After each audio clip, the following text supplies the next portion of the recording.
आवाज आ रही है। आवाज आ रही।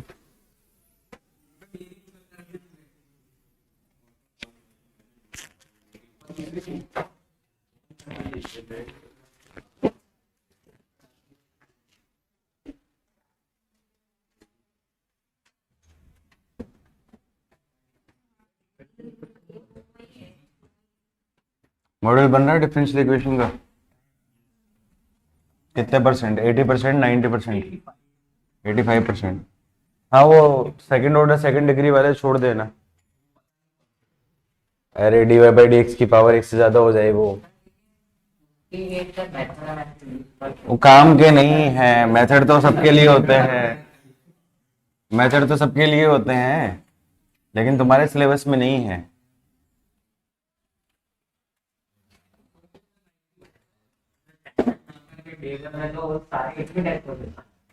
ऐसे ही क्वेश्चन होते हैं यार, और यही क्वेश्चन आते हैं।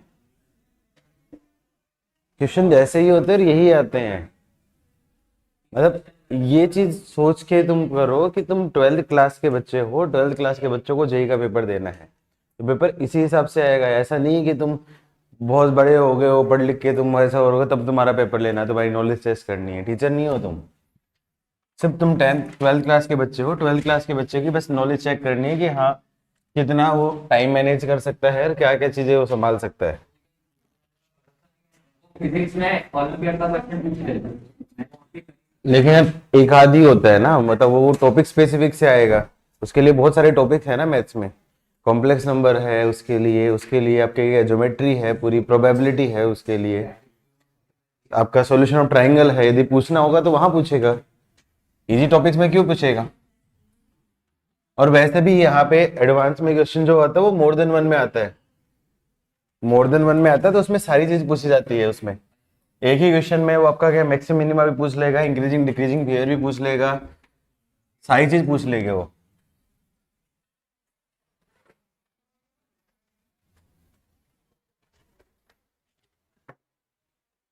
चलो कहाँ तक हुआ था अपना? Angle of intersection between two curve का आ दिया था। ठीक है, तो पहला जो क्वेश्चन था, आवाज आ रही है बच्चों घर पे? आवाज आ रही है? Hello hello hello. अरे कोई बोल रहा है क्या? है सुन रहा है या मैं भगा दूंगा सबको मैं?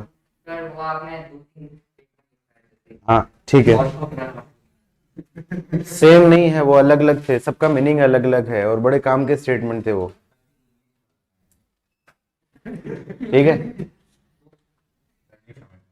क्या समझ नहीं पड़ा?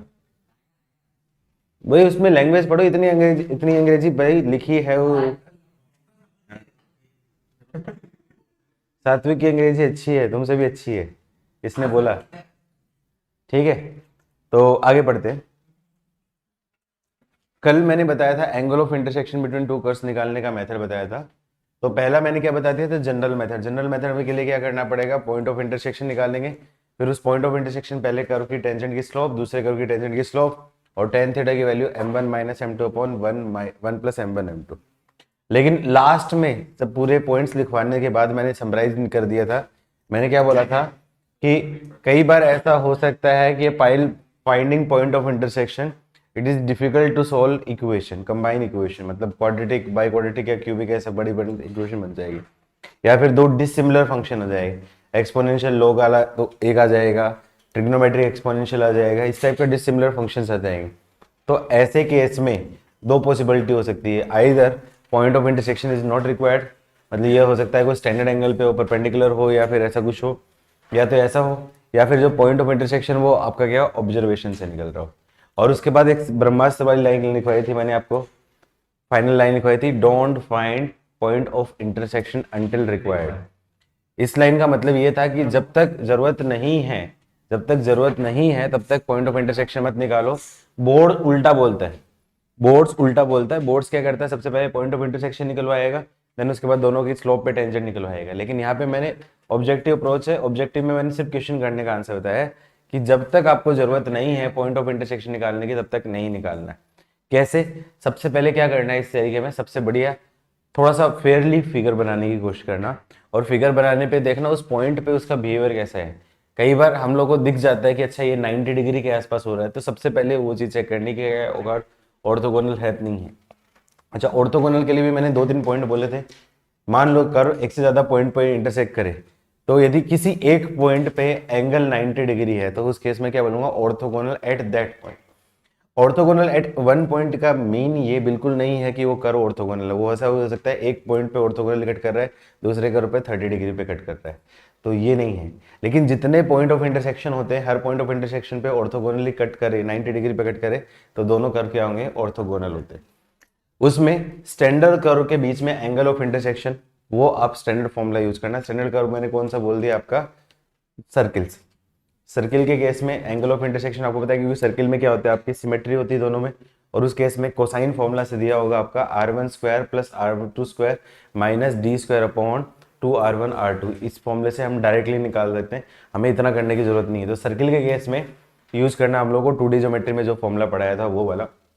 बाकी के केस में हम ये वाला यूज करेंगे, सारी चीज जो मेथड होगा। आया समझ में? क्वेश्चन लिखो। ये सारे पॉइंट बताए थे, अब समझ में आए अंग्रेजी? चलो क्वेश्चन लिखो, इजी से स्टार्ट करता हूँ। ये शायद मैंने करवाया भी था आपको हाइपरबोला में। Find angle of intersection between, find, ये सेम क्वेश्चन हाइपरबोला में भी कराया था, angle of intersection between curves x square minus y square equals to r square and x y equals to c square. Check करो, ये करवाया था वहां पे, सेम क्वेश्चन करवाया था मैंने। अब चेक करना, घर पे जाने के बाद चेक कर लेना, ये करवाया था मैंने, याद है मुझे।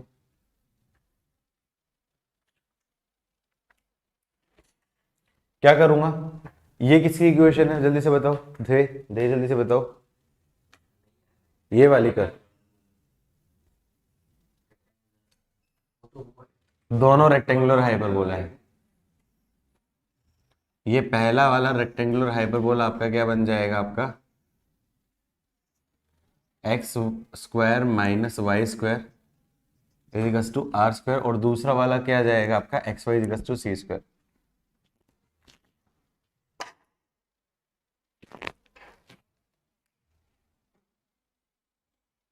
ये एक पॉइंट ऑफ इंटरसेक्शन और एक इधर होगा, क्या दोनों सिमेट्रिक होंगे? जो एंगल होगा वो यहाँ पे होगा, सिमेट्रिक है इसलिए एक ही चेक कर लेना इस पॉइंट पे, पी पे जो होगा वही आपका आंसर। अब यहाँ पे रफली ग्राफ बनाऊंगा, यहाँ पे एक टेंजेंट खींच देता हूँ, यहाँ पे एक टेंजेंट खींच देता हूँ। क्या दोनों मुझे 90 डिग्री के अराउंड लग रहे हैं क्या, आसपास लग रहे हैं क्या? अप्रोक्सीमेटली 90 डिग्री के आसपास लग रहे हैं मुझे। तो सबसे पहले मेरे माइंड की घंटी बजनी चाहिए कि क्या ऑर्थोगोनल तो नहीं है। तो ऑर्थोगोनल के लिए मैं पॉइंट मान लेता हूँ, ये पॉइंट मैं मान लेता हूँ, लेट पॉइंट मैंने मान लिया P x1, y1। मुझे अभी पॉइंट नहीं निकालना, मुझे पॉइंट नहीं निकालना। करो वन, इसको क्या कर दूं, differentiate with respect to x। तो क्या जाएगा आपका 2x minus 2y into d Y by D x equals to 0। 2 भगा दूं तो क्या जाएगा आपका dy बाई डी एक्स की वैल्यू क्या जाएगी आपकी x अपॉन वाई। मतलब मैं बोल सकता हूँ m1 की वैल्यू क्या जाएगी आपकी dy बाई डी एक्स, एक पॉइंट p उसकी वैल्यू क्या जाएगी x1 अपॉन y1। दूसरा curve 2xy is equals to c square. इस केस के में तो dy बाई डी एक्स मैंने डायरेक्टली बताया था, हमेशा क्या होता है इसकी value minus y by x होती है, याद है कि नहीं याद है? तो m2 की वैल्यू क्या बोल सकता हूँ आपका dy बाई डी एक्स, एक पॉइंट p उसकी वैल्यू क्या जाएगी minus Y one upon x1। तो क्लियरली दिख रहा है, क्लियरली दिख रहा है कि m1 m2 इजिकल्स टू क्या आपका -1 है कि नहीं है? तो मैं क्या बोलूंगा आपका बोथ कर्व्स आर ऑर्थोगोनल। तो डायरेक्टली हो जाएगा, मुझे पॉइंट ऑफ इंटरसेक्शन निकालने की जरूरत ही नहीं है, क्योंकि पॉइंट रखूंगा तो वैल्यू आपके अपना ऑटोमेटिक कैंसिल हो जाएगी। तो ये बेसिक एग्जांपल्स की हेल्प से मैंने बता दिया कि कैसे एंगल ऑफ इंटरसेक्शन निकालना है। दोनों मेथड समझ में, जनरल मेथड ये मान के चल लो कि मेंस में क्वेश्चन आने का चांसेस सबसे ज़्यादा इस टॉपिक से होता है, टेंजेंट नॉर्मल से। ऑर्थोगोनलिटी वाला क्वेश्चन सबसे ज़्यादा बार आया है, सबसे ज़्यादा बार आया है, क्योंकि ये सारे कर्व के लिए हो जाता है, पूरा 2 डिग्री और ये सारी चीज़ है। तो एक टॉपिक कंबाइन ही है, अभी तक जितना भी चैप्टर में पढ़ा है टेंजेंट नॉर्मल में, ऑलमोस्ट सारी चीज़ें हम लोग ऑलरेडी पढ़ चुके हैं, लेकिन सारी चीज़ हम अलग अलग फॉर्म में पढ़े, 2D ज्योमेट्री में अलग अलग फॉर्म में पढ़े, जो कि तुम भूल चुके हो सारी चीज़ों में। ठीक है, अब नेक्स्ट टाइप का क्वेश्चन कर रहा हूँ जिसमें आपका क्या पॉइंट ऑफ इंटरसेक्शन निकालने की जरूरत ना पड़े। ये तो क्या है आपका डायरेक्टली इजी था, यहाँ पे तो हो गया।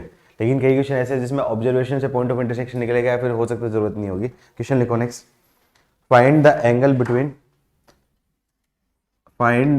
Between y is equals to e की power minus x by two and y square is equals to 4x। y is equals to e की power minus x by two and y square is equals to 4x। क्या करना है सबसे पहले क्या करना है, ग्राफ ढंग से ग्राफ बनाना, थोड़ा सा फेयरली ग्राफ बनाना। e की power minus x by two का ग्राफ कुछ इस पैटर्न का ग्राफ होगा,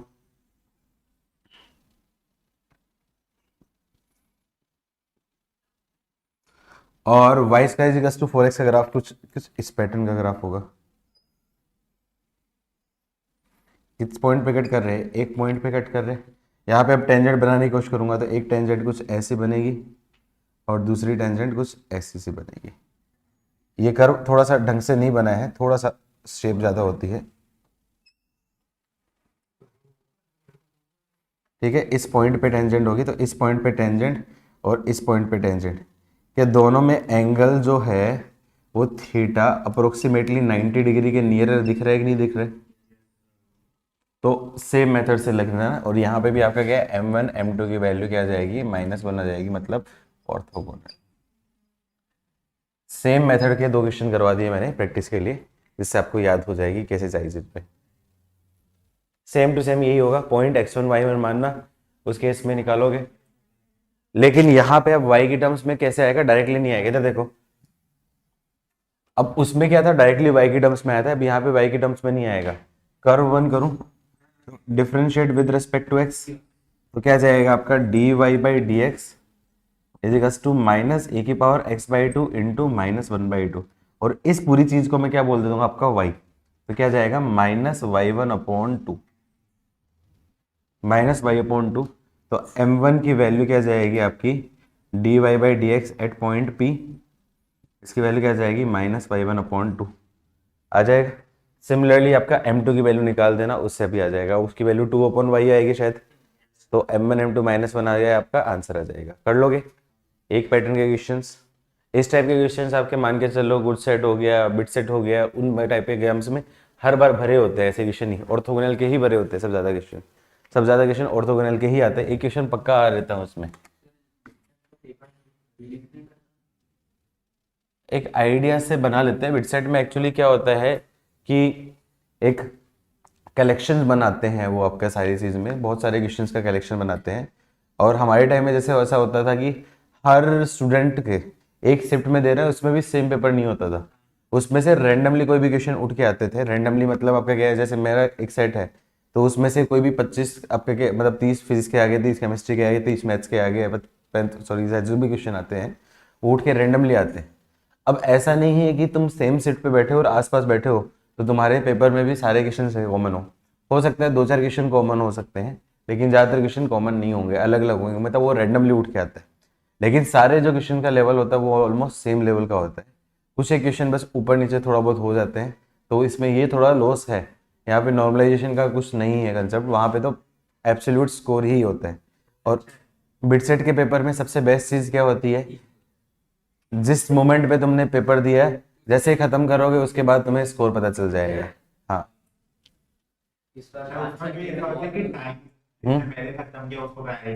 नहीं, उसमें ऐसा होता है, बिटसेट में होते हैं बोनस क्वेश्चंस। सुन लो मैं बता देता हूँ। बिटसेट के लिए बोनस क्वेश्चन होते हैं आपका क्या, 3 घंटे से पहले यदि आपने 150 क्वेश्चन अटेम्प्ट कर लिए, मतलब ऐसे नहीं कि 140 देख लिए, नहीं, सब अटेम्प्टेड है, 150 क्वेश्चन अटेम्प्टेड हैं, तो उस केस में आपके पास 10 एक्स्ट्रा क्वेश्चन होते हैं, वो बोनस क्वेश्चन बोलते हैं। और वो +3 की बजाय +4 होता है और नेगेटिव मार्किंग नहीं होती, +4 0 होता है। तो इस वजह से लास्ट ईयर आई थिंक एक स्टूडेंट के 484 मार्क्स आए थे 450 में से बिटसेट में, टॉपर के। पिछले पेपर में हाईएस्ट आए थे वो 484 आए थे। मुंबई का स्टूडेंट था कोई, इंस्टीट्यूट जो भी इंस्टीट्यूट थे उसने बहुत हाईलाइट करके उसको प्रमोट किया था। हाँ, तो 484 मार्क्स आए थे, हाईएस्ट मार्क्स थे हिस्ट्री के, आज तक के हाईएस्ट मार्क्स थे ये। तो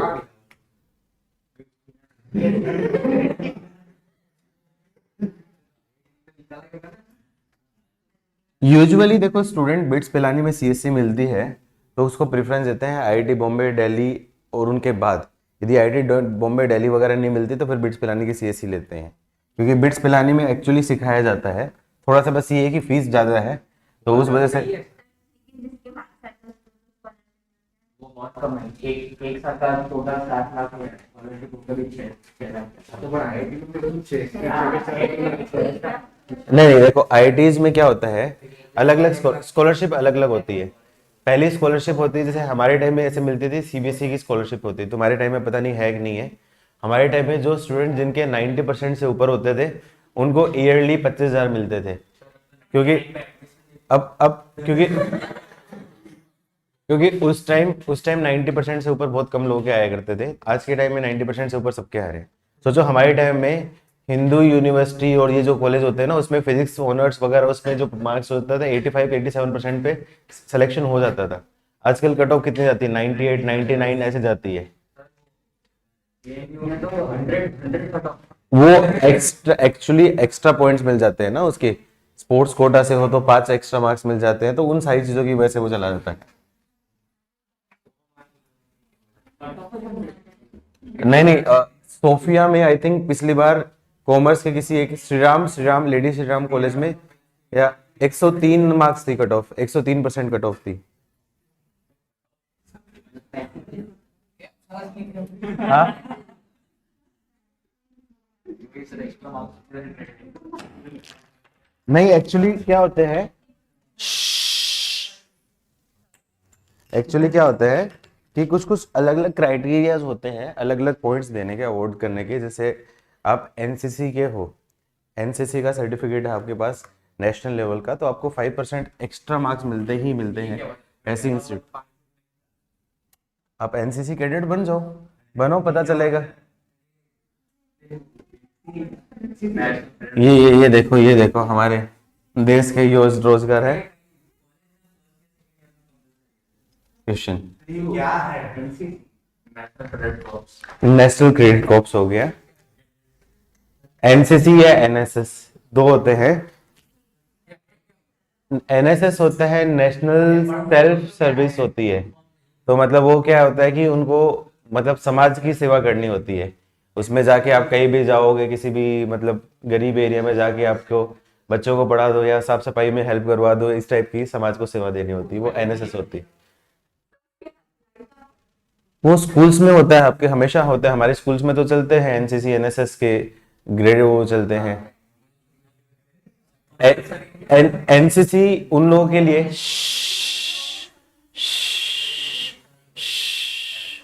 जिनको डिफेंस की तरफ जाना होता है, आर्मी साइड जाना होता है, उन लोगों के लिए एनसीसी बहुत जरूरी होता है, उनको भी एडिशनल 5% मार्क्स मिलते हैं।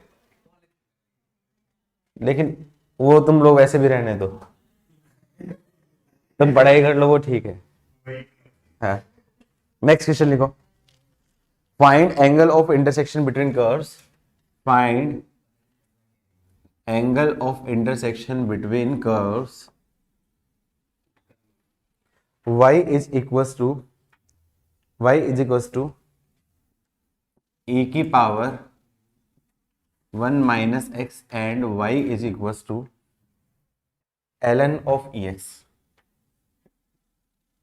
अब देखो ये दो कर्व हैं, अब इन दोनों कर्व का जो अप्रोक्सीमेट ग्राफ है आप ड्रॉ कर सकते हो, उसके हिसाब से ऑब्जर्व करके देख सकते हो आंसर।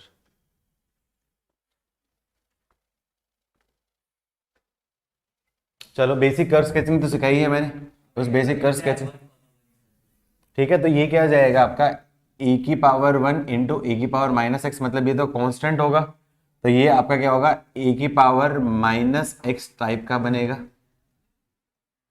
और इसको बोल सकते हो ln m प्लस n, मतलब ये क्या जाएगा आपका 1 प्लस ln x, मतलब ln x जैसा ही होगा लेकिन ये 1 यूनिट ऊपर शिफ्ट हो जाएगा।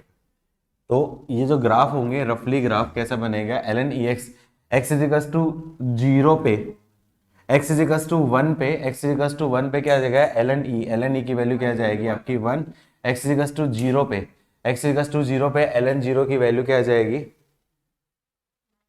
माइनस इन्फिनिटी, और बीच में कोई पॉइंट होगा x इजिकल्स टू माइनस ई, तो यहाँ पे कुछ ऐसा पॉइंट होगा। ये ln x का जो ग्राफ होता है ना आपका 1, 0, वो थोड़ा सा इससे ऊपर शिफ्ट हो जाएगा।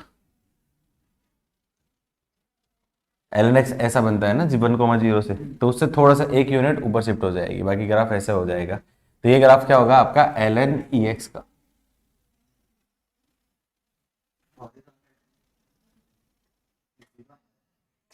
ठीक है। दूसरा आपका e की पावर माइनस एक्स टाइप का, तो e की पावर माइनस एक्स टाइप का ये इसका मैग्नीट्यूड बढ़ जाएगा, e 2.7 टाइम मैग्नीट्यूड बढ़ जाएगा, मतलब तेजी से बढ़ेगा तेजी से कम होगा।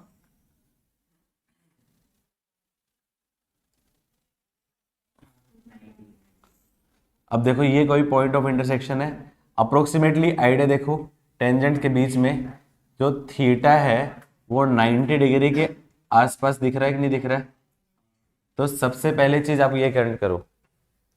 अब उस केस में आप लोगों ने क्या कर दिया, P को मान लिया x1 y1, तो यहाँ पे आपने P x1 y1 आ रहा है, तो कर्व वन के लिए differentiate with respect to x, तो dy बाई डी एक्स की वैल्यू क्या आ जाएगी, सबसे पहले क्या जाएगा e की पावर का, तो e की पावर 1 माइनस एक्स इंटू 0 - 1, तो क्या जाएगा आपका minus Y, dy by D x की value, dy by D x at point P x1 y1, उसकी वैल्यू क्या जाएगी -y1, और ये वैल्यू किसकी होती है m1 की। फिर कर्व 2 के लिए क्या करूंगा, y is equal to ln ex, तो इसको क्या करूँ differentiate with respect to x, तो क्या जाएगा आपका dy बाई डी एक्स की वैल्यू क्या जाएगी, ln का क्या जाएगा 1/ex इंटू ई इंटू 1, तो क्या जाएगा आपका 1/x, तो मैं बोल सकता हूँ m2 की value dy by D x at point P, उसकी वैल्यू क्या जाएगी आपकी 1/। अब क्लियरली देखो यहाँ पे m1 इंटू m2 में मैं क्या बोलूँ -y1/x1, इसमें तो कोई भी रिलेशन नहीं दिख रहा मुझे, कोई भी रिलेशन नहीं दिख रहा है, तो इसका मतलब मुझे यहाँ पे आपका क्या है पॉइंट ऑफ इंटरसेक्शन फाइंड करना ही पड़ेगा। अभी तक क्या दिख रहा था, अभी तक जितने भी क्वेश्चन थे उसमें आपका क्या है m1 m2 की वैल्यू माइनस बना रही थी, तो वहाँ पे आपको पॉइंट ऑफ इंटरसेक्शन फाइंड करने की जरूरत नहीं है, लेकिन यहाँ पे रिलेशन नहीं दिख रहा है, इसलिए मुझे पॉइंट ऑफ इंटरसेक्शन निकालना पड़ेगा। तो यहाँ पे पॉइंट ऑफ इंटरसेक्शन क्या रहेगा आपका नीडेड। अब ऑब्जर्व करो कि कब हो सकती है। अब ऑब्जर्वेशन से यहाँ पे ऑब्जर्व करूंगा, x की वैल्यू यदि रख दी मैंने 1, x इज इक्वल टू 1 पे y is equal to e की पावर 1 माइनस 1, मतलब e की पावर 0, मतलब y की वैल्यू भी क्या आपकी 1 हो रही है, और दूसरे केस में y is equal to ln ex है, तो इस केस में x इज इक्वल टू 1 पे y की वैल्यू क्या आ जाएगी ln e, उसकी वैल्यू भी 1, तो मतलब 1,1 जो पॉइंट है वो सेटिस्फाई बोथ कर्व।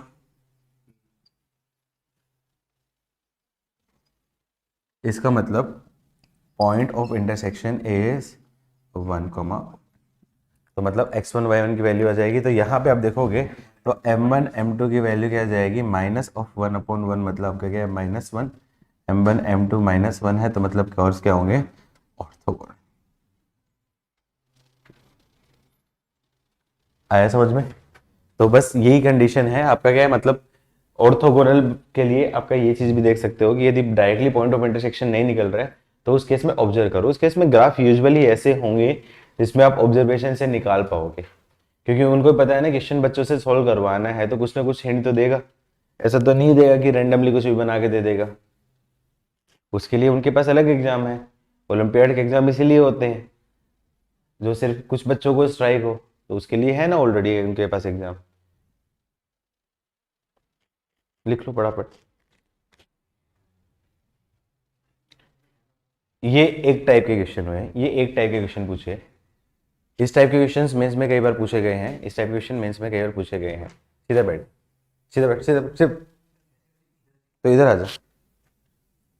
हाँ, नेक्स्ट नेक्स्ट टाइप का क्वेश्चन लिखो। लिख लिया सबने, आर्या?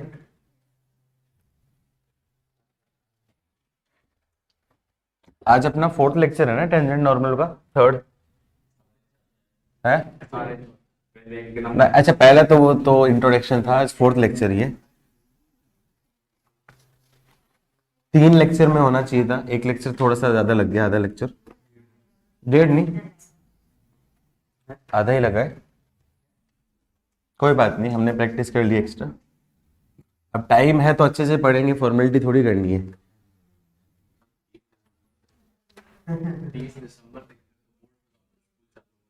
30 दिसंबर नहीं, 3 दिसंबर, 30 नवंबर तक है।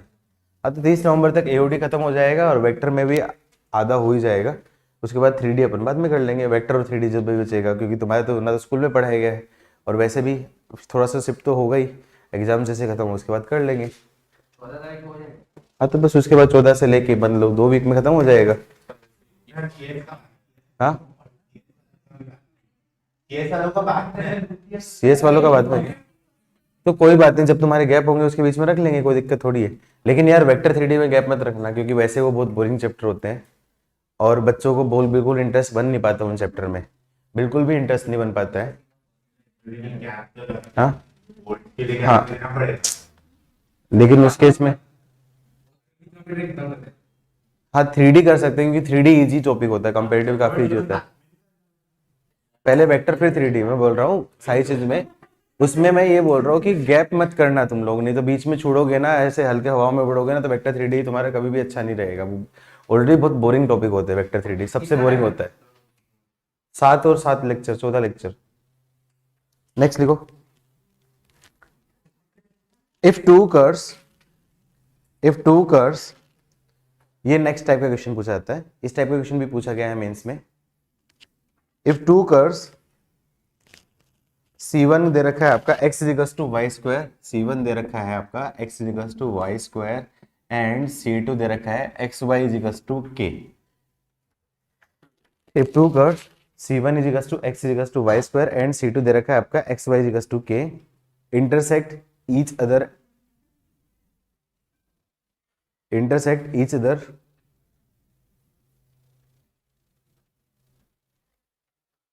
orthogonally, intersect each other orthogonally, then k is equals to, then k is equals to,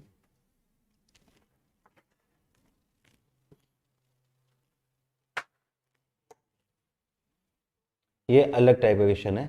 इसमें क्या दे रखा है, ये दोनों कर्व एक दूसरे को ऑर्थोगोनली, ऑर्थोगोनली का इनडायरेक्टली मतलब क्या बोल सकता है, राइट एंगल पे भी बोल सकता है, राइट एंगल पे भी इंटरसेक्ट कर रहा है, तो उस केस में k की वैल्यू फाइंड करो। ये सेकंड टाइप का क्वेश्चन होता है।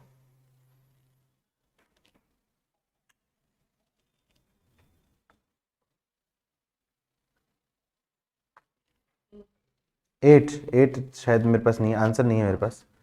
8 तो नहीं है, मुझे ऐसा लग रहा है शायद रूट 8 ही है क्या, चलो ठीक है। 8 नहीं है, मुझे ऐसा लग रहा है शायद।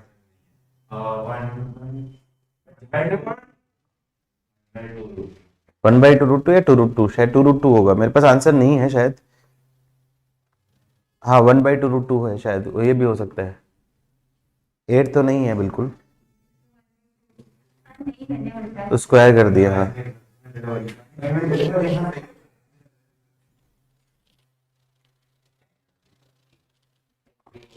1/2√2 plus minus, plus minus, plus minus, या फिर तो एक ही होगा, ठीक है प्लस माइनस आ रहा है आपका।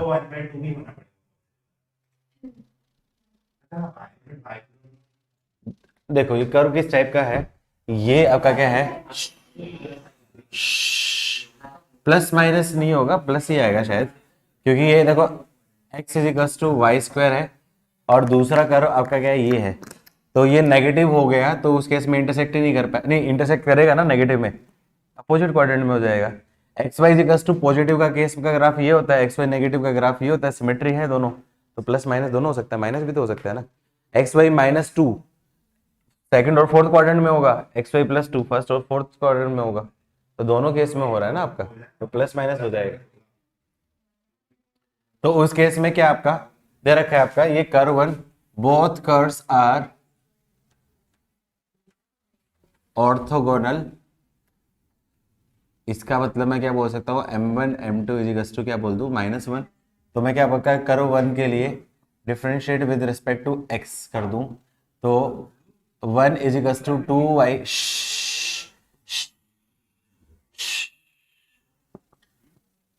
D Y by D x की वैल्यू क्या जाएगी 1/2y1। तो मैं m1 की वैल्यू क्या बोल सकता हूँ डी, अरे रुक जा मेरे भाई, मैं समझा रहा हूँ ना, पिटेगा तू मेरे हाथ से थे। चोरी करना पाप नहीं है, पकड़े जाना पाप है, जो पकड़ा गया उसी की पिटाई होगी।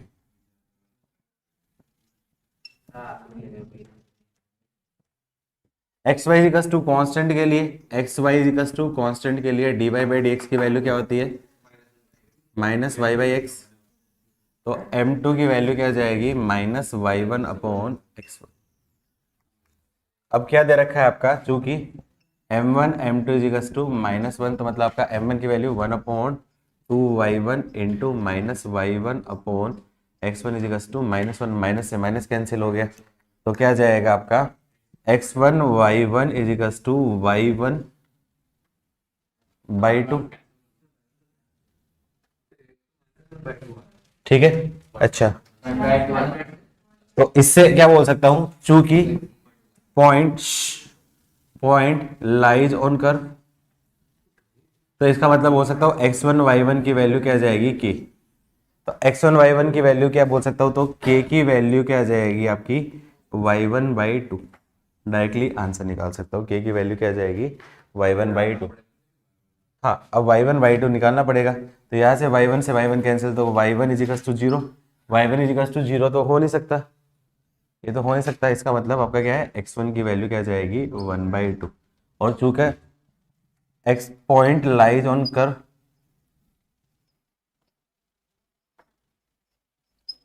इसका मतलब क्या बोल सकता हूँ, x1 का स्क्वायर इजिकल्स टू y1 का स्क्वायर, तो y1 का स्क्वायर इजिकल्स टू आपका क्या है, हाँ x1 equals to y1 square मतलब 1/2, मतलब यहाँ से बोल सकता हूँ y1 की वैल्यू क्या जाएगी +-1/√2। कुछ गड़बड़ की क्या मैंने, कुछ गड़बड़ हुई है मेरे से, तो k की वैल्यू क्या जाएगी आपकी +-1/√2। ये इसका क्या होगा आपका,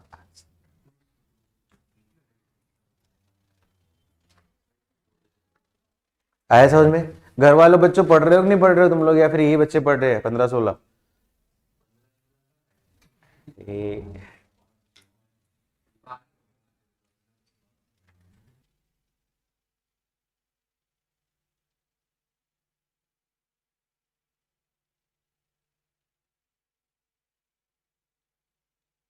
लिख लो नेक्स्ट। नेक्स्ट एक स्टैंडर्ड रिजल्ट की एक क्वेश्चन है, उसको एज ए स्टैंडर्ड रिजल्ट की तरह यूज करना। एक क्वेश्चन उसको एज ए स्टैंडर्ड रिजल्ट की तरह लर्न करना। फाइंड एंगल ऑफ इंटरसेक्शन, ये मैंने ऑलरेडी बता चुका हूं 2 बार। Find angle of intersection between y equals to sin x and y equals to cos x। y equals to sin x and y equals to cos x at point of intersection, बता चुका हूं। y equals to sin x और y equals to cos x का angle of intersection क्या होता है, theta की value. हाँ सही बोल रहे हो, theta equals to tan inverse 2√2। ये बताया नहीं कि मैंने, ये बताया हुआ है मैंने, मुझे याद है, ये रिजल्ट मैंने बताया था आपको भाई। एरिया बताया था क्या, लिख लो। ये एक स्टैंडर्ड रिजल्ट होता है जो लर्न करना है आपको, और इसका क्वेश्चन डायरेक्टली पूछा जा सकता है आपका। Find angle of intersection between curve y equals to sin x and y equals to cos x। Actually वैसे तो ये tan इनवर्स +-√2 होता है, प्लस माइनस होता है क्योंकि दोनों होता है, लेकिन आप ये याद रख लेना plus tan inverse √2। Next, next question सुनना ही नहीं,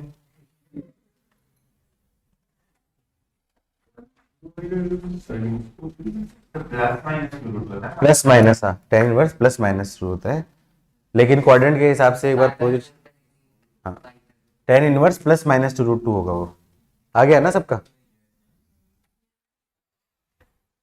डायरेक्टली याद रखना।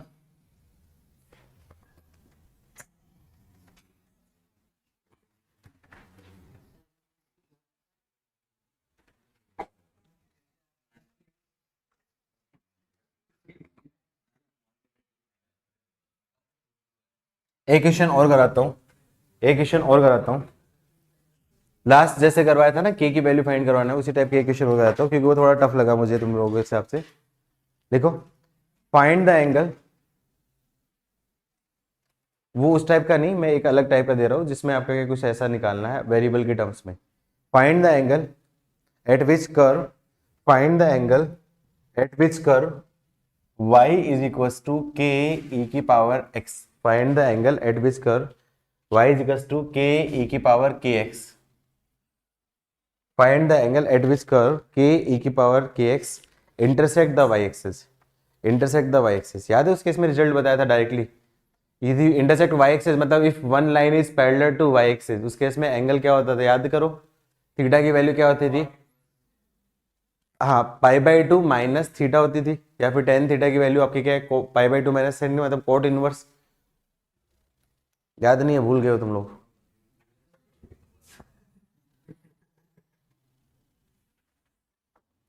ये निकालना है एंगल ऑफ इंटरसेक्शन, तो ये मैं क्या करूँ, इसके ऊपर टेंजेंट मान लूँ, तो कौन सा एंगल आएगा आपका, ये θ1 मान लिया मैंने, तो ये एंगल ऑफ इंटरसेक्शन आपका क्या है θ2 होगा, तो ये थीटा मैं बोल देता हूँ, तो ये क्या आ जाएगा 90 माइनस θ1, तो एंगल बिटवीन कर्व, पिटाई कर दूंगा, थीटा की वैल्यू क्या आ जाएगी 90 माइनस θ1, 90 माइनस θ1, तो 90 को बोल सकता हूँ पाई/2 माइनस टेन इनवर्स θ1 की वैल्यू क्या आ जाती है आपकी m1, इसकी स्लोप यही होता है ना टेन इनवर्स m1, तो उस केस में आपका क्या है टेन इनवर्स m1 की वैल्यू क्या बोल सकता हूँ आपका पाई/2 माइनस टेन इनवर्स m1 का कोट इनवर्स m1, और कोट इनवर्स m1 को बोल सकता हूँ टेन इनवर्स ऑफ 1/m1, इससे आपका डायरेक्टली निकल जाता है। क्या यही बताया था मैंने, बताया था, पूरा पूरा रिजल्ट लिखवाया था, बस निकाल लेना, आ जाएगा आंसर, कर लोगे। एक ऐसा क्वेश्चन पूछा गया है, वो मैं करा देता हूं, छोटे छोटे क्वेश्चन बनते हैं इसमें, और ज्यादा टफ नहीं बनते इसमें, वैसे भी क्वेश्चन इसका मोर देन वन में आने वाला है एडवांस में, सिंगल टाइप में बहुत बहुत रेयर केस में इसका क्वेश्चन आया है, और वैसे भी बनता भी नहीं है, क्योंकि एक ही क्वेश्चन में वो क्या करेगा, तीन चार चीज पूछेगा, मैक्सिमम पूछेगा, मिनिमम पूछेगा, मोनोटोनिसिटी पूछेगा, इंटरवल ऑफ इंक्रीज या इंटरवल ऑफ डिक्रीज एडवांस में। मेंस में तो वैसे ही बहुत ही आसान पूछेगा, कोई एक पोटी के टॉपिक पे पूछ लेगा। नेक्स्ट लिखो question, find the condition, find the condition, हाँ जो भी है, फाइंड द कंडीशन, सुनना ही नहीं है, मुझे लगता है मुझे तुम्हें ही भेजना पड़ेगा, क्योंकि कभी उधर परेशान हो रहा है, उधर है, तो कोई बात नहीं, वो कर लेगा अपने आप सही में। वो छोड़ो, वो कुएं में गिरे, तो तुम अपने से मतलब है ना, वो याद है ना एरोप्लेन वाला डायलॉग, मारने की जरूरत है क्या,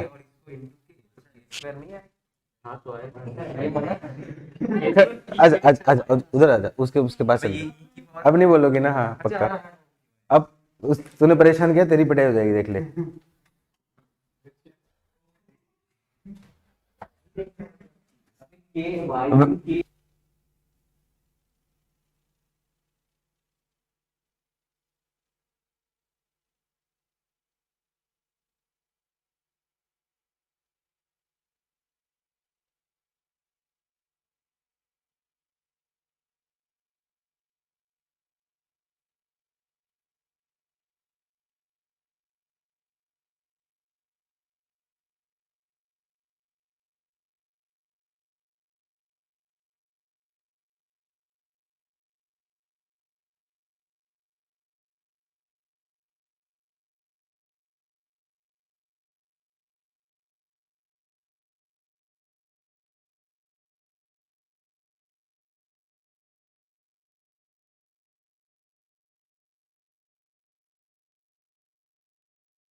अरे हाँ, चलो नेक्स्ट लिखो, find the condition, find the condition, find the condition if the curve x² plus y x² upon a² find the condition if the curve x1 square upon a1 square plus y square upon b1 square is equals to 1 and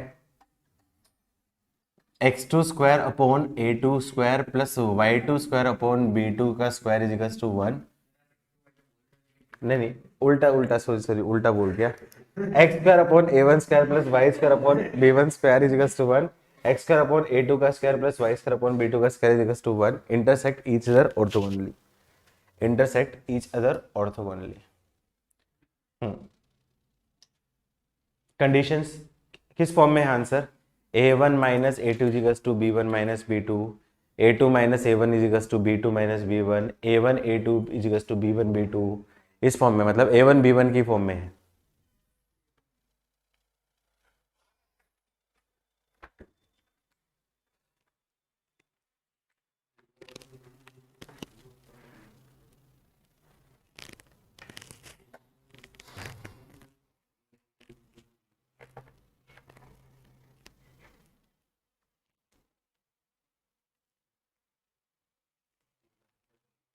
चलो एक जी advance question भी मैं देता हूँ इसके बाद।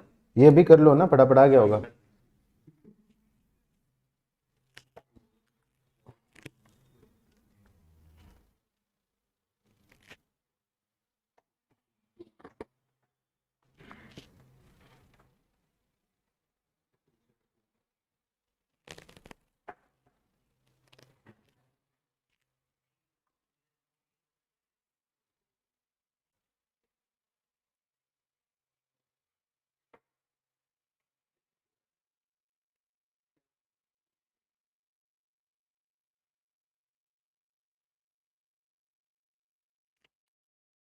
Answer a1 a2 b1 b2 की terms में है, जो कि लाना अपने आप में थोड़ा डिफिकल्ट है अनटिल अनलेस इक्वेशन को तुम सोल्व ना कर पाओ।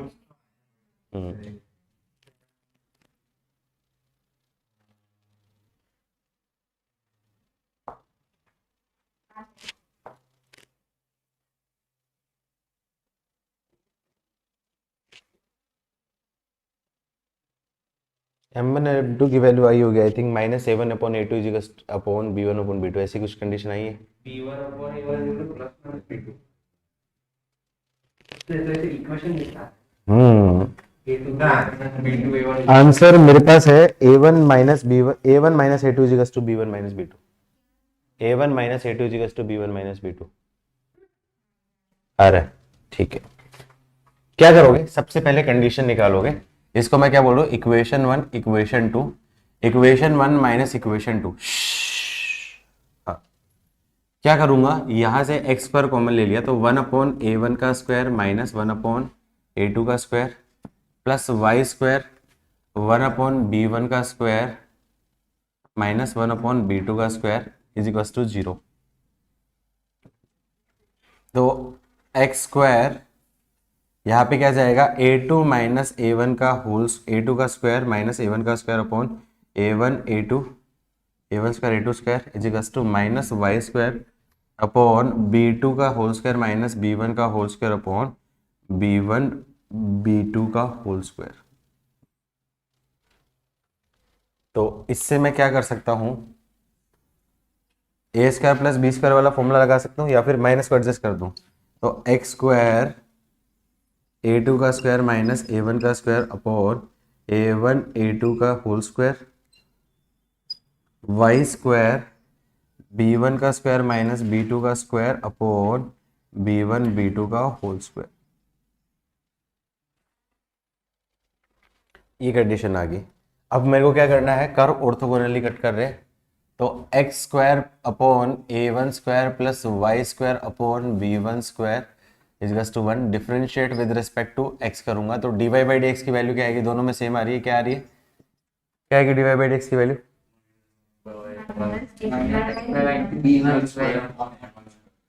b1 square upon a1 square. ये किसकी वैल्यू होगी? आपकी m1 की। और सिमिलरली m2 की वैल्यू क्या आ जाएगी? Minus x by y into b2 का स्क्वायर इंटू a2 का स्क्वायर। ये कंडीशन आ रही है। अब आपको क्या दे रखा है आपका? चूंकि m1 m2 की वैल्यू क्या दे रखी है? -1, तो मैं बोल सकता हूँ minus minus plus x square upon y square B1 B2 का whole square upon A1 A2 का whole square is equals to क्या जाएगा आपका -1। कुछ गड़बड़ की है? तो x square upon y square B1 B2 whole square upon A1 A2, इसकी वैल्यू मैं बोल सकता हूँ, ये क्या आ जाएगी, ये क्या आ जाएगी, x square upon y square B1 B2 upon A1 A2 का होल स्क्वायर, इसकी वैल्यू क्या जाएगी आपकी, ये बनेगी B1 का होल स्क्वायर माइनस B2 का होल स्क्वायर अपॉन ये A1 A2 आएगा ना, A2 माइनस A1। कुछ गड़बड़ किए क्या मैंने? तो यहाँ पे B1 माइनस B2 क्यों कर दिया? ओके ओके ब्रो, तो ये A2 का स्क्वायर माइनस B2 का B1 A1 का स्क्वायर, तो ये वैल्यू यहाँ पे रख दूंगा, इसकी वैल्यू।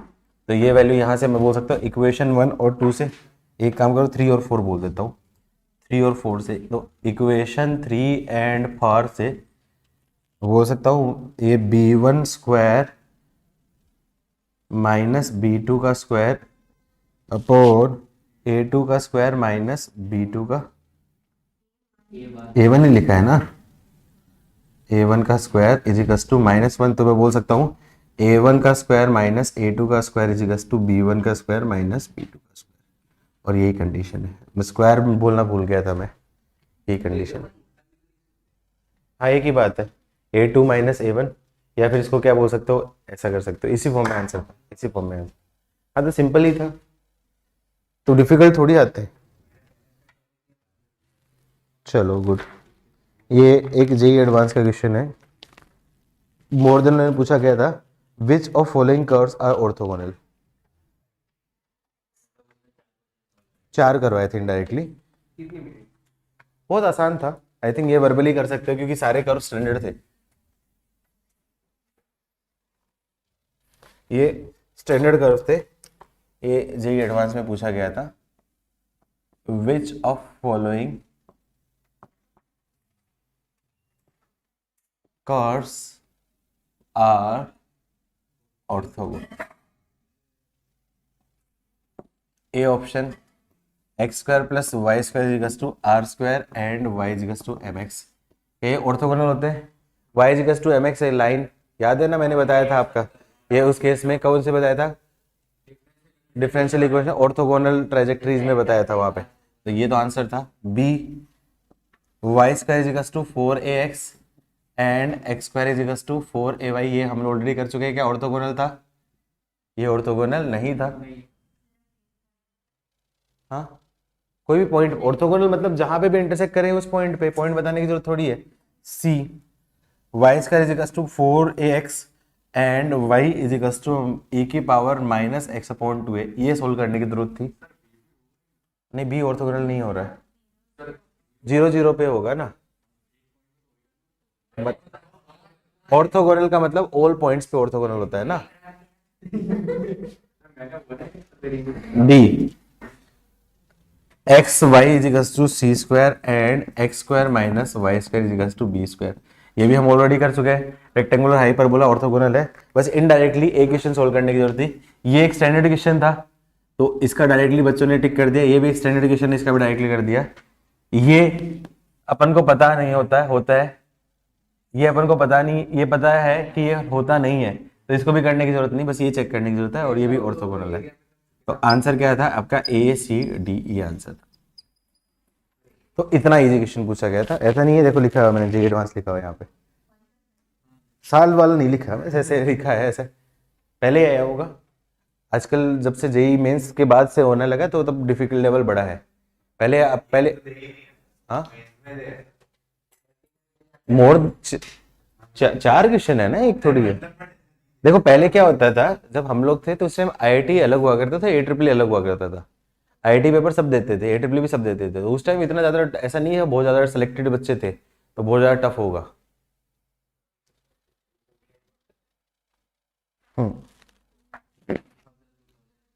नहीं 2006 से लेके 2012 तक 6 साल, 2006 से लेके 2012 तक ऐसा होता था।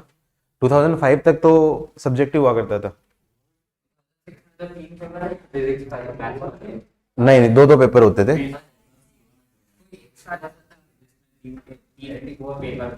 यार देखो 2007 से तो मैं देख रहा हूँ, 2007 से तो मैं देख रहा हूँ, तो मुझे वहां से तो मुझे पता है, उससे पहले तो नहीं पता था, लेकिन उससे पहले तो मुझे पता है कि वहां पे ये होता था, उसके बाद तो कुछ नहीं है ऐसा।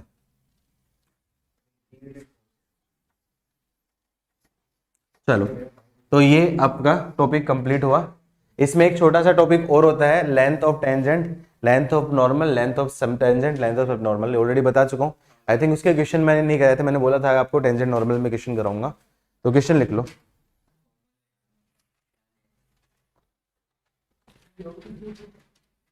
लेंथ ऑफ टेंजेंट, ये मेंस में भी पूछा गया है, आई थिंक लास्ट ईयर के किसी एक सेक्शन में था, 19 या 20 या 21 में से किसी एक सेक्शन में कोई पूछा गया था, लेंथ ऑफ सब टेंजेंट या लेंथ ऑफ सब नॉर्मल का क्या होगा, ऐसा क्वेश्चन पूछा गया था। एक किसी एक सेट में एक क्वेश्चन था, लेंथ ऑफ टेंजेंट नॉर्मल सब टेंजेंट एंड सब नॉर्मल, ये ऑलरेडी पढ़ा चुका हूं, 2 बार पढ़ा चुका हूं मैं। क्वेश्चन लिख लो, find the length of tangent to curve y is equal to X cube plus 3x square plus 4x minus 1 at X is equal to 0। मतलब x इक्वल टू 0 से लेंथ ऑफ टेंजेंट निकाल देनी है, मतलब x equal to 0 पे, eight x equal to 0 पे जो tangent होगी ना, वो टेंजेंट खींची जाएगी, उसकी लेंथ निकाल देनी है।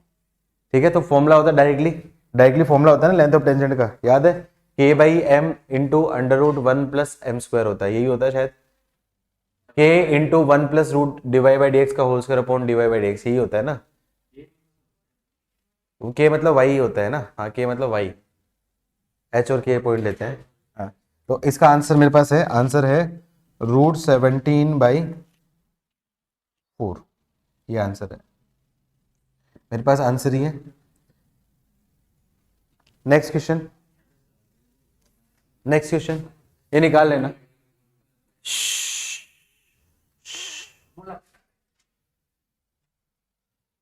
फॉर्मूला याद है ना सबको, क्या होता है आपका, y into 1 plus D Y by D x, उल्टा लिख लिया, y इंटू ये आपका k इंटू, मैं इसको याद रखता हूँ 1 plus M square upon m, k का मतलब क्या होगा, y इंटू ये क्या जाएगा आपका √1 plus D Y by D X का whole square upon D Y by D X, length है ना, लेंथ 1 अपॉन लिखा था ना, अच्छा वो ऐसा लिख दिया, अच्छा ऐसे कर दिया आपने अच्छा आपने डेरिवेशन वाला किया है, हाँ डेरिवेशन किया, हाँ तो कोई बात नहीं, देखो याद तो किसी को रहता नहीं है, सभी डिराइव करेंगे उस केस में, तो कुछ नहीं करना आपको, बस ये एक फिगर बना देना है, उस केस में ये थीटा बना देना है और ये के मान लेना है, ये आपका क्या है, किसका रेशो, इसका और इसका रेशो निकाल के डायरेक्टली हो जाएगा, कुछ नहीं करना, फॉर्मूला कोई भी रटने की जरूरत नहीं है, कोई फॉर्मूला रटने की जरूरत नहीं है। सेकंड लिखो question, prove that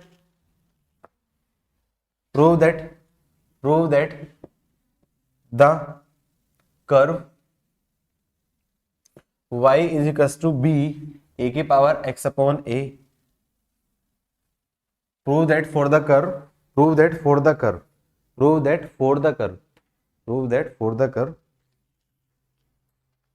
y is equals to b e की power x by a, the length of subtangent at any point, prove that for the curve the length of subtangent at any point is always constant,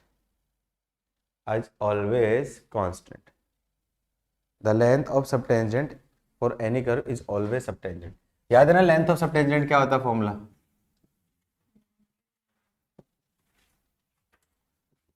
क्या होता है आपका, k by M होता है शायद, है ना, मतलब y upon D Y by D x,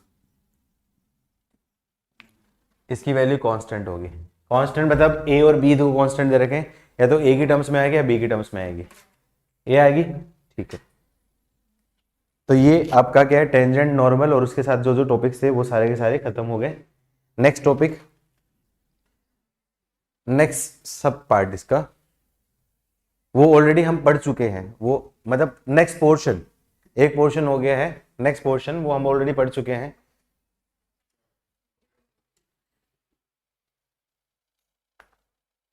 लिख लिया घर वालों?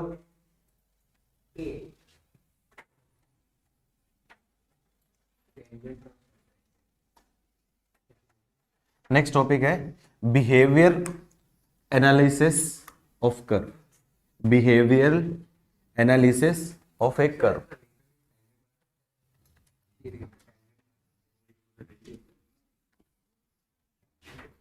Behavioural analysis of A curve, तो किसी भी कर्व का उसका बिहेवियर का एनालाइज करना। क्या क्या चीज हम एनालाइज करते हैं, क्या क्या चीज एनालाइज करते हैं? पहली चीज हम लोग एनालाइज करते हैं मोनोटोनोसिटी, मोनोटोनो मोनोटोनोसिटी। मोनोटोनोसिटी का मतलब क्या होता है, वो कर्व इंक्रीजिंग है या डिक्रीजिंग, मतलब ये आपका क्या, इंक्रीजिंग और डिक्रीजिंग बिहेवियर। वैसे बेसिक मैं ऑलरेडी बता चुका हूं, ये नहीं भी पढ़ाऊंगा तो तुम लोग को आता है, सारे क्वेश्चन तुम कर लोगे, ये सारे टॉपिक्स। सेकंड क्या होता है आपका, मैक्सिमा एंड मिनिमा। और तीसरा क्या होता है आपका, पॉइंट ऑफ इन्फ्लेक्शन।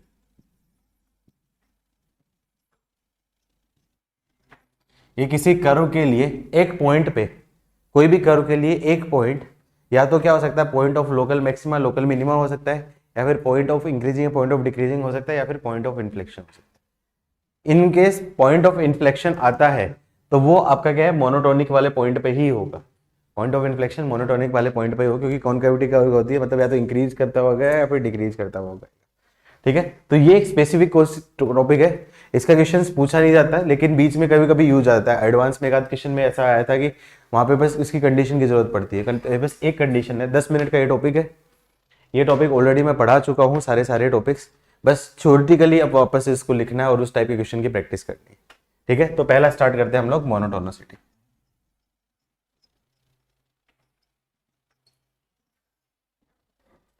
तो लिख लो, कोई भी कर्व, दो केस होता है, कोई भी कर्व मोनोटोनिक और नॉन मोनोटोनिक। क्वेश्चन क्या पूछ सकता है, मोनोटोनिक कब होगा, नॉन मोनोटोनिक कब होगा। ये वाइबा के लिए बहुत इंपॉर्टेंट क्वेश्चन बनते हैं। वाइबा होता है ना तुम्हारा 10 मार्क्स का स्कूल के लिए, हो गया है ना, तो कुछ पूछा नहीं कि नहीं पूछा। इक्विवेलेंस क्लास जरूरत नहीं पड़ती है अपन को, इक्विवेलेंस क्लास वो होता है, देखो इक्विवेलेंस क्लास कंप्यूटर में यूज करती है, सेट्स में यूज होती है। मतलब ऐसा जैसे मैं मान लो कोई भी नंबर से, मान लो मैं 10, 21, 10, 31, 10, 41, ये सारे सारे जो होंगे ये आपके इक्विवेलेंस क्लास के मेंबर होंगे। मतलब आपका क्या है, मैं मान लो 21, 31 और 41 ये सारे जो नंबर हैं, उस केस में मैं 10 का मैं डिवाइड करूं तो रिमाइंडर हर जगह पे क्या आ रहा है आपका, 1 आ रहा है। तो मतलब इस टाइप की क्लास आपका बोलते हैं इक्विवेलेंस, मतलब सेम लीनियर, फैमिली बिलोंग। हाँ सेम फैमिली को बोलते हैं। जरूरत नहीं होती, ये एक्चुअली पढ़ा जाता है रिलेशन में, पढ़ा जाता है रिलेशन में पढ़ा जाता है इक्विवेलेंस क्लास। हाँ जरूरत नहीं होती,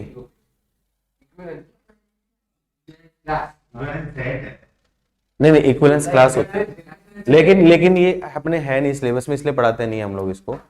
एक बोर्ड्स में, एक बोर्ड्स में फंक्शन में बाइनरी ऑपरेशन भी होते हैं, जो कि हमेशा इंपॉर्टेंट और जो कि हर बार आता ही आता है 4 मार्क्स में। हट गया क्या, चलो हट गया, तो फिर तो बहुत मेरा बहुत आराम हुआ। तो बाइनरी ऑपरेशन हमेशा पढ़ाना होता है, लेकिन जेई में नहीं आते इससे क्वेश्चन, तो अपन तो जेई के हिसाब से पढ़ेंगे, बाइनरी ऑपरेशन तो है नहीं, तो फिर दिक्कत नहीं है। क्या पूछ रहा था,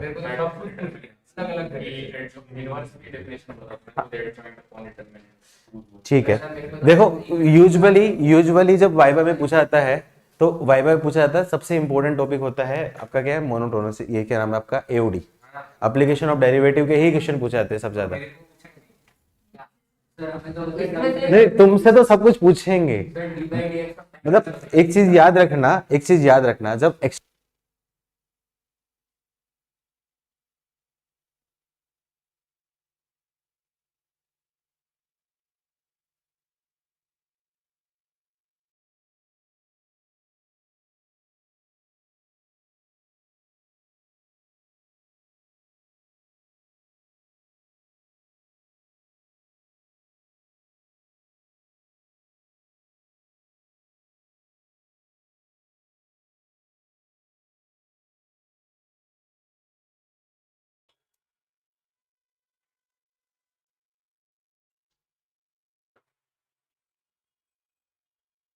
hello hello hello hello hello, आवाज़ आ रही? Hello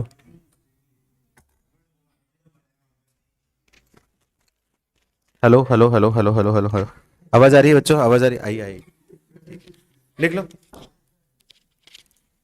A curve is said to be monotonic function which is eitherly which is either entirely increasing which is either entirely increasing or decreasing।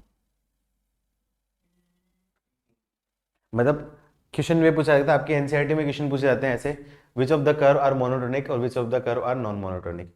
तो नॉन मोनोटोनिक कर्व कौन से होंगे? Which are increasing as well as decreasing, which are increasing as well as decreasing. ठीक है, तो अब increasing decreasing को कैसे वो रेट करेंगे? सबसे पहले कर्व की फॉर्म में, ये सारी चीज मैं ऑलरेडी पढ़ा चुका हूँ, रिवाइज करवा रहा हूँ। तो ये लेट्स अज्यूम करो, ये आपका क्या एक्स एक्सेस है, ये आपका वाई एक्सेस है। तो ये जो कर्व है यहाँ पे आपका क्या कंटिन्यूस देखो एक्स में इंक्रीज हो रहा है, तो उसके साथ साथ में वाई भी आपका क्या इंक्रीज हो रहा है कि नहीं हो रहा है? तो कंटिन्यूसली कंटिन्यूसली हमेशा। तो इस टाइप के फंक्शन को मैं क्या बोलूंगा? आपका स्ट्रिक्टली इंक्रीजिंग फंक्शन बोलूंगा।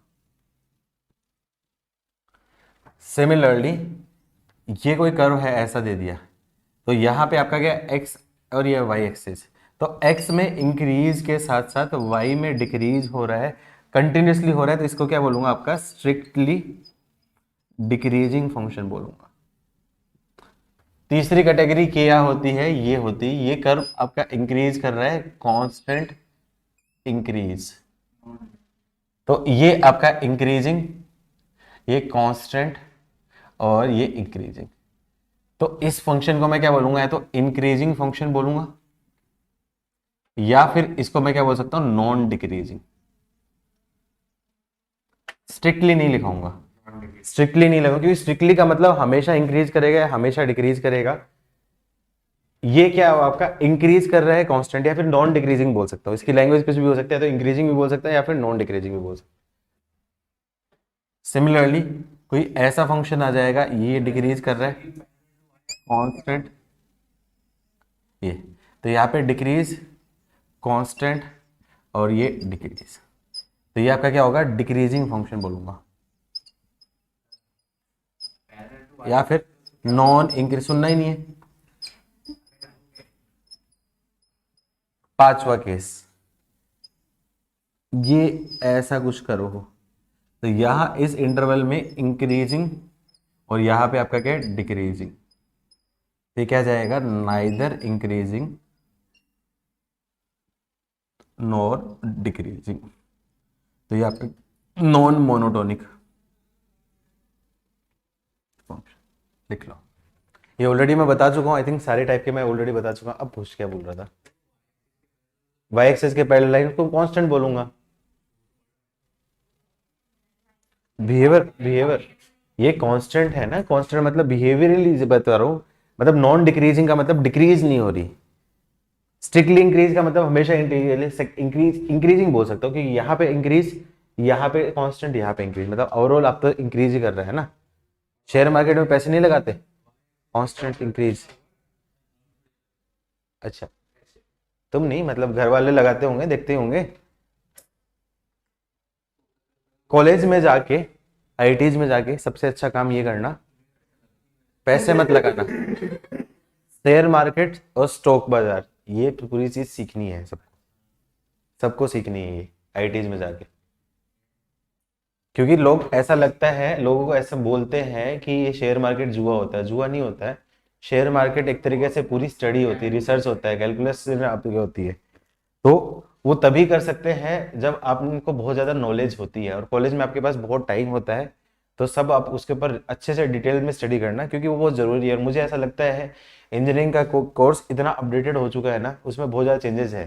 तो इनफैक्ट ये सब्जेक्ट आपको क्या इंजीनियरिंग में पढ़ाना चाहिए। फर्स्ट ईयर में जो फालतू के सब्जेक्ट पढ़ाते हैं ना, आपको बायो पढ़ाते हैं, आपका बाकी सारी चीज़, बहुत सारी चीज़ें पढ़ाते हैं, उन सब्जेक्ट की जगह एक ऐसे सब्जेक्ट डालने चाहिए जिनके एक्चुअली एप्लीकेशन की जरूरत होती है कॉलेज में, मतलब लाइफ में, पर्सनल लाइफ में। हाँ, क्या चीज़? हाँ, कोर्स तो ऑफ कोर्स होता है, लेकिन मैं बता रहा हूँ जनरल, क्योंकि ये सारी चीज़ में एटलीस्ट बेसिक सीए वाला चीज कोर्स पढ़ाना चाहिए, क्योंकि आईटीआर सबको पता होना चाहिए, इनकम टैक्स कैसे बचाते हैं, कैसे सेव करना होता है, कैसे फिल करना होता है, ये कोर्स होना चाहिए। मतलब कोर्स होना चाहिए तो कुछ ऐसे होना चाहिए जिसके कुछ एप्लीकेशन हो। मतलब ऐसे नहीं कि थ्योरेटिकली कुछ पढ़ के बस रट लो, बस वो हो जाए नंबर ले, वैसे नहीं। एप्लीकेशन और पार्ट पे थोड़ा ज्यादा फोकस करना चाहिए। लेकिन तुम कर सकते हो ये चीजें, ये सारी चीजें करना। बेसिक आपको क्या है, ये भी आप कर सकते हो। बेसिक कॉमर्स का भी थोड़ा सा आप पढ़ सकते हो। वैसे कॉमर्स तो आएंगे, कॉमर्स के सब्जेक्ट आएंगे, मैनेजमेंट के सब्जेक्ट ऑलमोस्ट हर सेमेस्टर में आते हैं। और साथ में आईटीज में एक और बेनिफिट होता है, इलेक्टिव सब्जेक्ट होते हैं। बहुत सारे इलेक्टिव होते हैं, हर सेमेस्टर में मान के चलो 6 सब्जेक्ट हैं, तो 6 में से 4 कंपलसरी होते हैं, 2 इलेक्टिव होते हैं। तो वो आप अपनी चॉइस के हिसाब से पढ़ सकते हो, अपने इंटरेस्ट के हिसाब से पढ़ सकते हो। ऐसा जरूरी नहीं है कि आप इलेक्टिव नहीं ले सकते हो, आप ह्यूमैनिटीज का सब्जेक्ट ले सकते हो, बाकी भी ले सकते हो। ठीक है। लास्ट वाला ग्राफ मैंने बताया बेटा नॉन मोनोटोनिक है। नॉन मोनोटोनिक मतलब नाइदर इंक्रीजिंग नो डिक्रीजिंग। हाँ, नाइदर इंक्रीजिंग नो डिक्रीजिंग मतलब नॉन मोनोटोनिक हो गया। 10-15 सेकंड दे दे, सिलेक्शन कोई कर सर। इंग्लिश होता है, इंग्लिश फर्स्ट ईयर में होता है, कॉमन इंग्लिश फर्स्ट ईयर में नहीं। आगे इलेक्टिव में शायद होता होगा।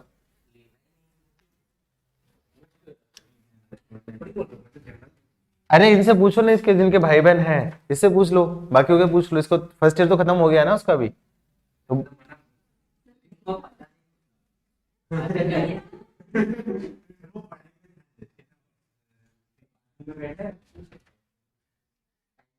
नहीं तो वो भी तो वो ज्यादा बात नहीं करता है ना। मतलब सबसे मेन चीज ये है इन दोनों का, अपने पॉइंट से पॉइंट्स, काम से काम रखते हैं।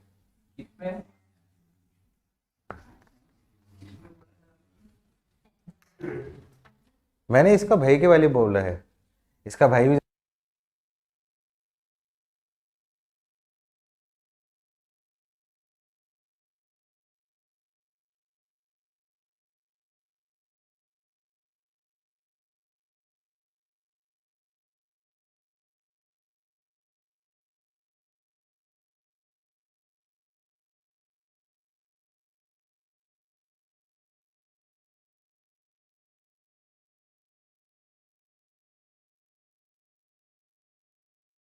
आगे पढ़ो। अच्छा मुझे बताओ, किसी भी कर्व का इंक्रीजिंग और डिक्रीजिंग होने के लिए क्या उस कर्व को कंटिन्यूस होना जरूरी है या नहीं है? क्या डिसकंटिन्यूअस फंक्शंस इंक्रीजिंग डिक्रीजिंग हो सकता है कि नहीं हो सकता? डोमेन में तो लिख लो, it is not required for a function, it is not required for a function to be continuous for being increasing or decreasing. It is not required for a function to be continuous for being increasing or decreasing. Continuous and non differentiable, continuous and differentiable दोनों लिख लो। Continuous and differentiable, continuous है तो differentiable भी होगा। जैसे example मैं बोलूं, ये कोई पॉइंट है ऐसा, इस पॉइंट पे डिफाइन नहीं है, इस पॉइंट पे कुछ ऐसा है, इसके बाद ऐसा है, तो क्या आप बता सकते हो एट एक्स इजिकल्स टू ए पे, एट एक्स इजिकल्स टू ए पे फंक्शन क्या है आपका? डिसकंटिन्यूअस है। क्या एक्स इजिकल्स टू ए पे इंक्रीजिंग है या नहीं है? इंक्रीजिंग है, इंक्रीजिंग है। ए पे आपका क्या इंक्रीजिंग है, एक्स इजिकल्स टू ए पे इंक्रीजिंग है। क्योंकि इंक्रीजिंग की कंडीशन क्या होती है, कंडीशन बताऊंगा। कंडीशन क्या होती है, F of A is less than F of A plus H is greater than F of A minus H. क्या ऐसा हो रहा है? हाँ, लिमिट क्यों लिमिटिंग वैल्यू निकलेगी, इसकी लिमिटिंग वैल्यू ये निकलेगी, F of A minus H की वैल्यू हो गई, एफ ऑफ ए की वैल्यू होगा, F of A plus H की वैल्यू होगी। तो ये तीनों चीज हो रही है, तो मतलब ये होगा। ये कंडीशन मैंने बताई नहीं है, मैं बताऊंगा, सारी चीज में बताऊंगा। लेकिन मैं बस बेसिक ग्राफिकल में जो पढ़ा है मैं एक बार देख रहा हूँ कि कितना तुम्हें याद है वो सारी चीज में। यूजुअली मैं चीजें बताता हूँ पहले, फिर उसके बाद मैं बता आपके ये पॉइंट लिखाता हूँ, लेकिन मैं आपको ऑलरेडी पढ़ा चुका है इसलिए मैंने किया है। सिमिलरली ऐसा कोई पॉइंट आ गया, मान लो कोई कर्व आ गया, ये कोई कर्व है,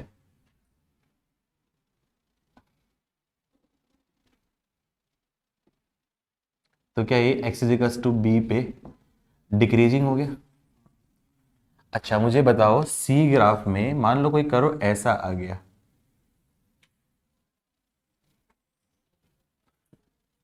क्या एक्स इजिकल्स टू सी पे ये इंक्रीजिंग या डिक्रीजिंग में से कुछ है? नहीं है, उस केस में मान लो ये पॉइंट हो गया, तो ये क्या हो जाएगा आपका point of local maxima local minima हो सकता है। मतलब दोनों में से एक ही चीज हो, किसी पॉइंट पे या तो आपका क्या इंक्रीजिंग होगा डिक्रीजिंग होगा या फिर मैक्सिमम मिनिमा होगा, दोनों में से एक ही चीज होगी। पॉइंट ऑफ इन्फ्लेक्शन तो बेस अलग चीज है, वो अलग चीज है, क्योंकि ये जो चार चीजें ये dy बाई डी से होती है। Point of inflection d2y by D से डिसाइड होता है, तो उसका कोई पैरामीटर कोई लिंक नहीं है। मतलब एक लाइन में लिखवाता हूँ जब पॉइंट ऑफ इन्फ्लेक्शन पढ़ाता हूँ, there is no relation between point of inflection and increasing और डिक्रीजिंग और मैक्सिमम। मतलब ऐसा कोई भी रिलेशन नहीं होता है। पॉइंट ऑफ इन्फ्लेक्शन होने के लिए ऐसा जरूरी नहीं है कि मैक्सिमम मिनिमा हो या इंक्रीजिंग डिक्रीजिंग, ऐसा कोई जरूरी नहीं है। मतलब कोई रिलेशन ऐसा नहीं होता है, क्योंकि एक dy बाई डी से पेरामीटर होता है, एक d2y बाई डी से होता है। तो ये बेसिक कंडीशंस आप लिख लो फटाफट से फटाफट से।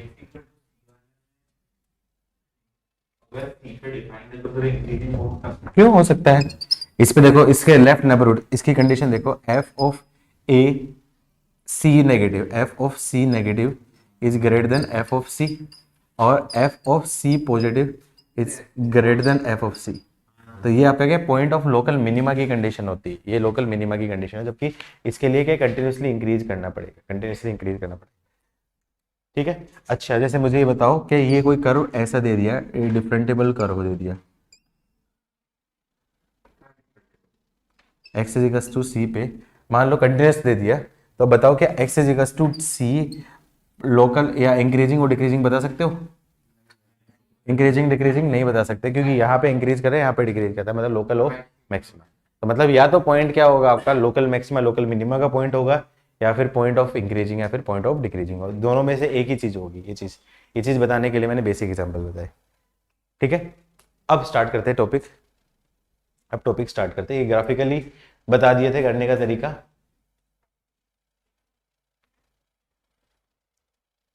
डेफिनेशन,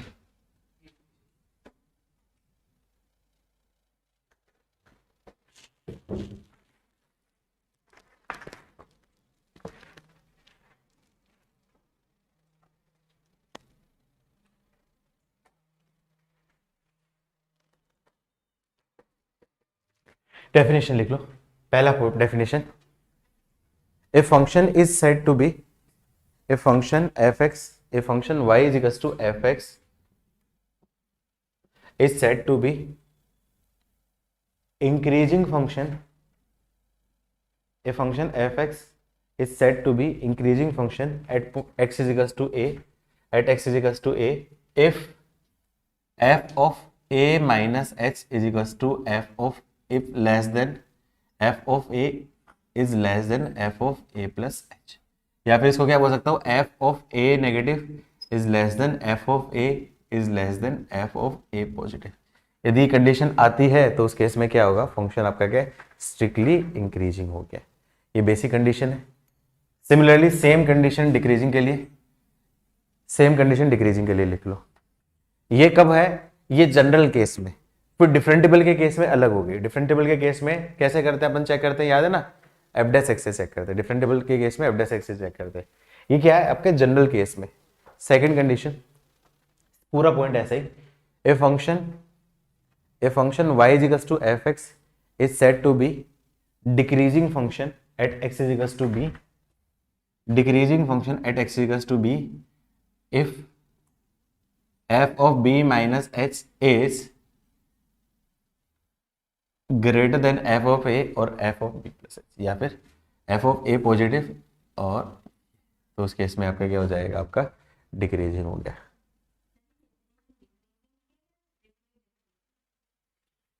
स्ट्रिक्टली डिक्रीजिंग डिक्रीजिंग दोनों एक ही चीज अपन बोल सकते हैं। मतलब यहाँ पे स्ट्रिक्टली इंक्रीजिंग बोल दो, एक काम करो, क्योंकि ऐसा डिफरेंट क्रिएट नहीं करेगा, क्वेश्चन की लैंग्वेज में ऐसा नहीं बोलेगा, ऐसा बोलेगा नहीं। मतलब इंक्रीजिंग डिक्रीजिंग के लिए ऐसा कुछ डिफरेंट नहीं करेगा। तो लैंग्वेज में ऐसा कोई, लैंग्वेज की वजह से कभी भी मैथ्स में कोई कंस्टेंट नहीं आएगा, क्वेश्चन गलत नहीं होगा, पीएनसी और प्रोबेबिलिटी के क्वेश्चन को छोड़ के, बाकी कभी भी नहीं आएगा। लेकिन यदि ऐसा ना हो, इनके अलावा कोई और भी केस हो, तो उस केस में क्या होगा आपका, नाइदर इंक्रीजिंग नो डिक्रीजिंग। तो दिस लिख लो, apart from these case function is neither increasing और नॉट डिक्रीजिंग। कांस्टेंट फंक्शन के लिए क्या बोलोगे, इंक्रीजिंग या डिक्रीजिंग? लिख लो, constant function is neither increasing nor decreasing.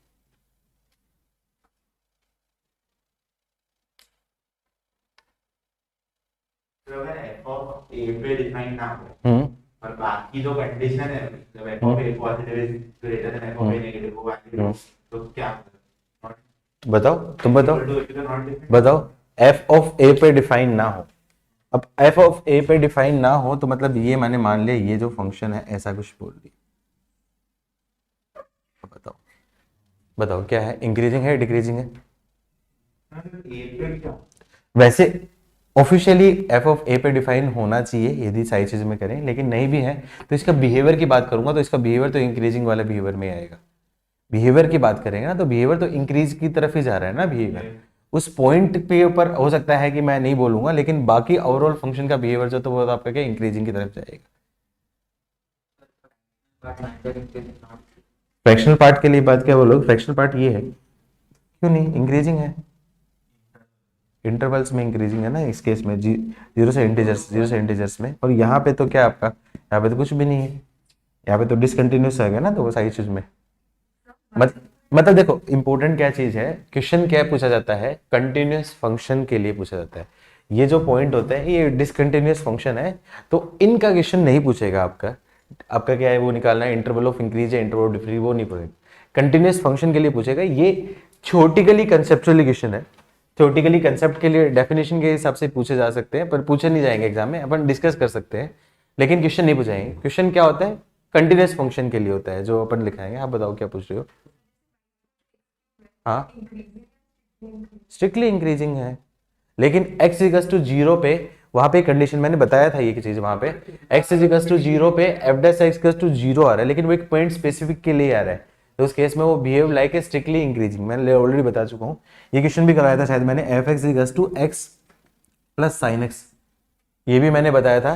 ये भी फंक्शन आपका क्या स्ट्रिक्टली इंक्रीजिंग होगा, फंक्शन में बताया था सारी चीज, मैं ऑलरेडी पढ़ा चुका हूँ, पूरा टॉपिक पढ़ा चुका हूँ। बस एक तरीके रिवीजन टाइम हो गया क्या? हाँ बच्चे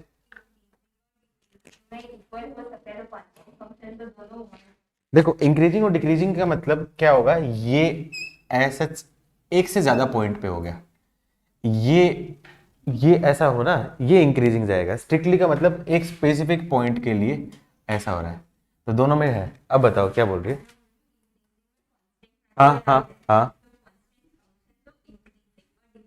कांस्टेंट फंक्शन के लिए नहीं, वो ओवरऑल जो आपने इंक्रीजिंग बोला ना, वो ओवरऑल फंक्शन का बिहेवियर के लिए बोला है कि यहाँ इंक्रीज कर रहा है, कांस्टेंट कर रहा है, यहाँ पे इंक्रीज कर रहा है, मतलब इसका ओवरऑल जो बिहेवियर है वो इंक्रीजिंग टाइप का बिहेवियर होगा। लेकिन सिर्फ कांस्टेंट के लिए नहीं बोल सकते, सिर्फ कांस्टेंट फंक्शन के लिए नहीं बोल सकते, लेकिन अरे इसका ओवरऑल बिहेवियर फंक्शन ये है, फंक्शन कांस्टेंट ये नहीं है। ये यदि सिर्फ ये फंक्शन होगा ना, उस केस में मैं बोलूंगा नाइदर इंक्रीजिंग नॉट डिक्रीजिंग, लेकिन फंक्शन ये है, इसके किसी पॉइंट पे स्पेसिफिकली वैल्यू ऐसी आ रही है, तो उस केस में मैं बोल सकता हूँ इंक्रीजिंग, क्योंकि फंक्शन ओवरऑल ये है, क्योंकि यहां से यहां तक तो ओवरऑल इंक्रीज ही किया है ना, लेकिन यहाँ पे फंक्शन कांस्टेंट ही है, स्पेसिफिकली कांस्टेंट ही है, तो वो तो ना तो इंक्रीज कर रहा है ना डिक्रीज कर रहा है, लेकिन फंक्शन ऐसा आ रहा है कि बीच में कुछ मोमेंट पे वो कांस्टेंट जा रहा है, तो ओवरऑल बिहेवियर के हिसाब से देखा कि मैंने इसकी वैल्यू कंटिन्यूस इंक्रीज करी, तो उस वजह से मैं इसको इंक्रीजिंग बोल सकता हूँ। दोनों में डिफरेंस समझ में? इसमें फंक्शन सिर्फ ये है इसमें, जबकि फंक्शन में ये बाकी का इन्फ्लुएंस्ड है। ठीक है, चलो अपने वो सज्जन सर आ गए, चलो भागे, मिलते हैं कल, बाय बाय।